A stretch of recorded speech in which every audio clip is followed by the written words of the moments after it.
Hey guys, Jen here with Serenity Hill Farmstead. Welcome to day 4 of homeschool prep week. So you might be wondering what watching us do our chicken chores or cutting stuff out in the garden or organizing my pantry has anything to do with homeschool prep week, but it does. Life's responsibilities do not stop just because homeschool has started, and in our home, our animals come first. They rely on us, and those things have to happen before our school starts. Our harvest still needs to be preserved, and the laundry's still gonna be there. Like I've said, everybody homeschool preps differently. Some people have all of that together all of the time. It works wonderfully for them year round, and that's wonderful. So maybe those people have more of an open and go type approach to their homeschool prep. I, however, do not. This time of year, I've said it before, it's crazy busy, and I am more of a yard wife than I am a housewife. I admittedly would rather be outside doing chores and things out there than I would be in the house. So I absolutely have to get my house back in order and systems put back in place to get ready to homeschool again. In the first handful of years I was homeschooling, I did not pay any attention to systems that I would need in place or routines versus schedules and all of that. No matter what your homeschool approach is, having good systems and routines in place are absolutely vital to keeping your efficiency up and your sanity in check during your homeschool year.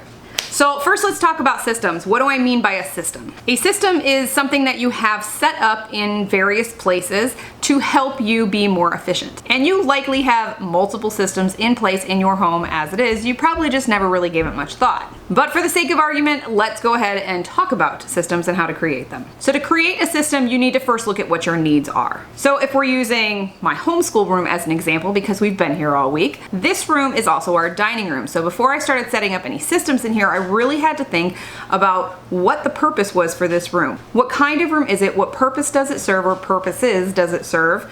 How do we move through it? How does it flow? And how can I change it to meet all of those needs? So because this is technically our dining room space, I had to make sure that the dining room table was clear every single night, that I wasn't leaving homeschool stuff all over the place. Admittedly, still struggle with that, but it's a work in progress. I also had to have everything available to use for either myself in my teacher corner or for the kids in the homeschool cabinet visible. I want them to be able to see everything that is available to them and know where it is at all times. But alongside that, I also cannot have clutter, because a house full of ADHDers and clutter pretty much equals absolutely no productivity. Now that is a pretty tall order and some things that could get a little contradictory in itself. It did take some years and some practice, and I'm still tweaking it year after year because our needs change year after year, because the kids change year after year. They have a tendency to do that, you know. Now it is always good to find motivation and inspiration online, on YouTube, on Instagram, on Pinterest, wherever, even at your friend's house. Motivation and inspiration is what gets things going, what motivates and sparks your creativity. But you need to remember, when you're looking at these things, when you're seeing them, those people or perfect pictures aren't you, and it's not your home. They likely do not function in their homes the way you function in your homes, and their families don't move through the home the way yours does. So having an identical system to what you're seeing either online or in real life is probably not going to work for you the way it does for them. So when you are creating systems in your space, in your home, because you will likely have multiple systems, you will need multiple systems for various rooms in your home. You want to create these systems to be as efficient as possible. So you want to make sure you keep all these things in mind. What kind of room is that? How is that room used? What kinds of things are stored in it? What kinds of things can be stored in it? How do you and your family move through the space? How is it organized right now? Or how can it be reorganized to make better use of the space? So now let's move into routines. First, I need to be clear on something. There is a distinct difference between a routine and a schedule. And here's how I compare the two. Schedules are more structured. There are varying types of scheduling, many sorts when it comes to homeschooling. And if that's your thing to set a schedule, do it. If that's what works for you, some people thrive with it, go for it. I am not that person. There are varying types of schedules you can use if that's your preference, but what it all comes down to is schedules pretty much tell you what to do and when to do it. And that is just not a thing that works well in this house. So what we tend to do is follow more of a routine, which basically is just a general order in which we do things. It's an outline for our days that changes based on the seasons, because that's the way our home and our homestead is run.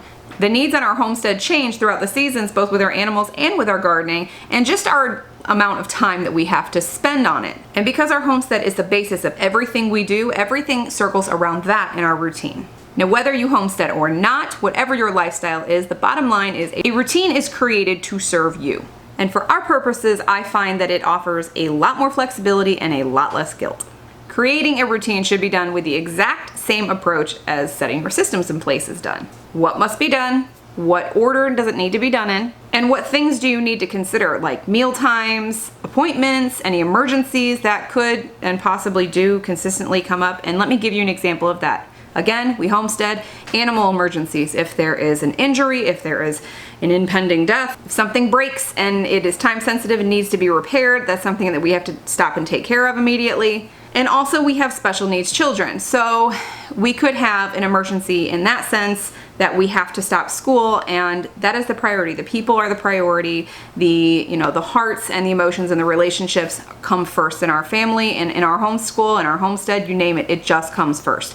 So that's something that I need to consider, and I need to give a little bit of what I call kind of a dead area in our routines. Again, we're not scheduling, so we're not going 2 o'clock is this, 3 o'clock is this. We're not doing that. I'm just making sure I have enough time in my day to allow for sensory meltdowns.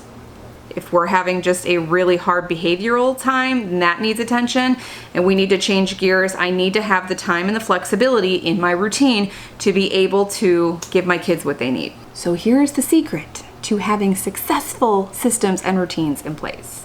Okay, so this is really kind of a no-brainer, but people, I think, especially at the beginning of a school year, have a tendency to get so caught up in what they want their homeschool to be, they tend to lose track with the reality of what it's gonna be. So these are things that you really need to keep in mind. Be honest with yourself. Don't have ridiculous expectations of yourself and what you can accomplish in a day and what your children can accomplish in a day. Don't try and cram so much into a day and have your systems so intricate that it is near impossible to keep everything working well. The whole point of creating systems and routines is to make your life easier, not to make finding your balance harder. So that is it for day 4 of homeschool prep week. It definitely was a shorter video, but it is probably the thing that takes the most time, focus, and energy to really nail down. I know for me, homemaking is not something that comes second nature to me. It's something that I've had to work really hard on. I'm still far from perfect at, and I'm still finding flaws in my systems and some systems that I just need to completely throw out and find new ones. So it's always a learning curve for me. And like I said, families change and grow, so systems will change and grow.